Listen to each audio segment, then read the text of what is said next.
Siargao International Surfing Cup 2025 sugda na. Mo abanti na ang bayod sa kalampusan.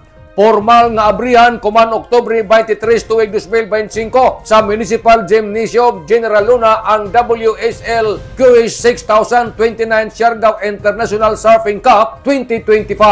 Ang pinaka-prestiyosong sanan highest ranking na World Surf League kon WSL qualifying series sa ato nasod. Dili ra taga Asia Pacific kundi global surfers gikan sa lain-laing nasod at magpakitang gilas sa world-class waves ng Cloud9.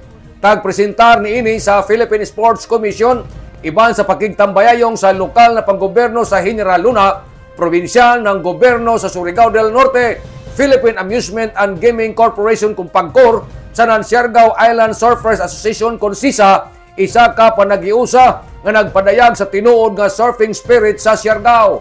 Mahamok na ang mga bunga ng paningkamot ni Governor Barbers para mahatagan ang dako na kahigayunan ang kabataang Surigaonon labi na sa mga taga Siargaonon nga diin misamot na kalantip ang ilang mga abilidad sa natad sa surfing. Tiyan mga Surigaonon, nanukad gikan diri sa Kapitolyo ini si Marix Nurse Marcon Sim Vlogs Mario Conales Mulaong. Salamat, maradyaw na adlaw natong tanan.